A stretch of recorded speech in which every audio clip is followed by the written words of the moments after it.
All right, what's going on, everybody?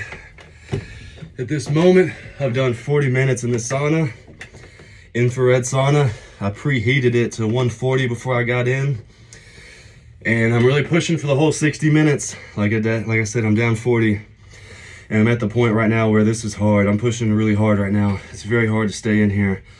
The reason you see me squatted down like this is because obviously heat rises, and there's little cracks in this door here. So whenever you're pushing real hard and you need like a second wind, if you get down like this, that as the hot air rises, the cool air is coming in through these cracks right here. So it allows me to be closer to the oxygen, because as you're sitting in here, you're running out of oxygen because there's no fresh supply of oxygen in and out. And that's one of the biggest things that makes people pass out, as well as the heat, but lack of oxygen. That's why I don't like sauning. That's why I don't like to sauna with a lot of people, or anybody for that matter, because I want all the oxygen for myself, and I want all of us to do well, and it's harder to do well without less oxygen. So, but while I'm in this moment, I was like, you know what? Haven't made a video in a couple days.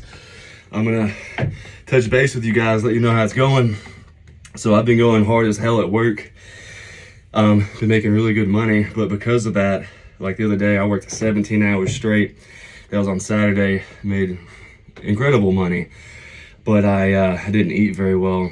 But it's okay, because this shit's gonna happen to me, it's gonna happen to you guys too. So whenever something happens like that, and you have an unsuccessful weekend of eating, don't let it bother you mentally. What you can do is learn from this. Whenever things happen that we don't love, we wanna sit back and analyze these things to realize how we can do better in the future. So even though I didn't kill it, I thought about it, I didn't kill it in terms of of what I was eating. I stepped back, I was like, okay, I need a strategy to overcome this, to make sure that this doesn't happen again. How can we do better in the future? And so what I did, I thought about it, and I was like, well, because I work in a restaurant and I serve tables at a very good restaurant, high quality food. I was like, you know what, even though it's gonna cost a lot of money, I don't care. I'm just gonna order food from work, hide it in the back, and I'm gonna go back and eat as much as I can. Yesterday was the first day that I did that, and I went all in. I ate a shit ton of food. But also the magic behind that, whenever I went to bed last night, I knew for a fact that my body had a lot of calories just all stored inside of me, and I felt it in my bones. I was like, bro, whenever I go lift tomorrow, I'm gonna go off. Why? Because my calorie density. I'm not gonna jump off into that right now, but calorie density is very important in terms of getting a really good pump. So I guess what this video is gonna be about is about overcoming obstacles. As you guys know, I'm sleeping in my car, I'm living in my car. And it makes it very difficult not having a bathroom and not having a sink, and a kitchen to work out of. Those things it's making it very difficult. But you have to overcome your obstacles. If you sit there and say, oh, I can't do this, then the perfect time will never come. Otherwise, I'd still be sitting in my car right now just waiting for the perfect moment to go back to the gym. Thank God I said yes. I'm not fucking waiting any longer. I'm gonna do it right now. I'm gonna take the sacrifices with the good, and I'm gonna make this work. So here we are. Oh, 17 minutes left, bro. This is gonna be hard. So if you're trying to sauna really hard, I encourage you to break the first chunk down into a big chunk. Because like me, I knew I wanted to do an hour, which is extremely hard if you're already sweating from the gym. And if you preheat the sauna, it's a very hard thing to do. So do a chunk. Say, no matter what, I'm gonna do 30 minutes right off the top, and I'm gonna do that no matter what. And once you get to 30 minutes, kind of, analyze where you're at and say, okay, I think I can do 5 more minutes or 10. I do 10 after 30 because for some reason that's an easier gap, thinking, okay, just 10 more minutes. And then you get to 10, and whenever you see that 20, then I take it in 5, and I usually go down to 15.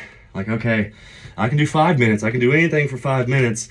And then at 15 minutes, then just do 1 at a time. Look at the clock, say, I just gotta get to 14 and power through it, get the oxygen right here, and it helps you cool down a little bit, but nothing much. And then just take it minute at a time.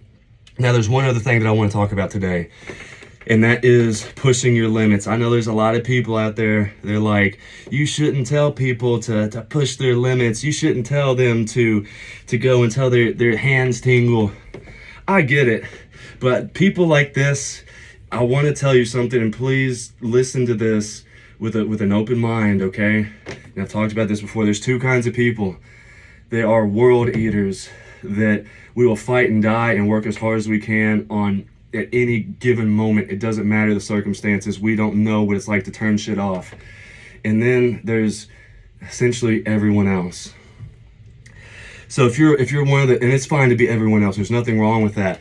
But if you fall in this second category, you have to realize, hey, these people who are pushing themselves to the max, everything that they're talking about, that is not for me, because I am not in that category. So whenever you hear a lion or a, I don't like to use this word too much, but like a real, genuine, good alpha, good, keyword good. Whenever you hear people like us, talking about this, just realize that we're working on something completely different. If you're in the second category of everyone else, I'm sorry, but listen to this. I'm sorry. If you're in the everyone else category, you are not going to have the tenacity and the willpower to stay in the sauna till you pass out. So whenever you talk about people like you, I'm sorry, you haven't pushed yourself that far, and you're not going to, because normal folks are unable to navigate their ship to waters that treacherous and that deep. You will turn around way before the point of no return, okay? And if you are an alpha, you understand your limits and you know what it's like to push those limits. So if you're at that level, you're not going to let yourself do something foolish, hopefully, okay? So whenever you hear things that, it's like, do you drive a Camry or an F1? If you've been driving a Toyota Camry this whole time, don't bother yourself with the F1 guys. They're on something completely different. Let them be. Now, it doesn't mean that you can't learn from our side. There's a lot of beneficial information that you guys can acquire and do great things with. But recognize the difference and stay in your own lane. Don't tell people what's too much and what's not good. And I got a story I can say about that. It's contrary to professional advice. Whenever I was like 20 something, I was very young, I was like 21, 22, maybe a little bit older. I take that back, 23, 24. I hired a coach. She was like 50 something years old, claimed to be the absolute best and knew everything about everything. And I trusted her. And this was also the very beginning of my juicing adventure. So whenever I started juicing hardcore, she was training me at that time. Now, I went against what she said, and I started juicing a lot of apples each day. I'm not gonna get into why, but it's healthy for you. Even though a lot of people argue, like, I'm sorry, I'm not having that conversation. Keep drinking your Dr. Pepper, bro. But whenever you're drinking a lot of juice, it's the exact same thing. You want to drink as much juice as you can. You want to give yourself all that micronutrition. You want to go all in, because you don't want to leave any stone unturned. And you want to go hard as hell. There's people that tell me like, oh, you shouldn't drink that much juice. You should break it out. You should break that 32 ounces into four drinks throughout the day. Skirt! Oh, pump the brakes. No, I'm sorry. Now, maybe for your goals and what you're trying to do, that's just fine, because your metabolic rate is, you're not going through that much fuel, and you're not taking yourself to the deep waters, to those treacherous, dangerous waters, stormy waves. It's dark, it's thundering, it's raining. Nobody wants nothing to do with that shit. So if you're not going to those dark places, don't worry about it. Just do whatever makes you feel comfortable, okay? But stay in your own lane and let the others be just fine. You don't have to tell them anything. If someone's full of motivation and nothing can stop them, let them be. Let them find out themselves. Unless they're like gonna really, really hurt themselves. But I'm sorry, that shit just doesn't happen. Unless we're talking about bad form and all that. But in terms of like actually overtraining, you don't really. Let me talk about overtraining for a second. So overtraining, and this gets tossed around a lot. I'm just gonna tell you, because it is real. I'm gonna tell you what it is. Overtraining is whenever you're training a lot and you're not giving yourself ample rest in between lifts and workouts. That's overtraining.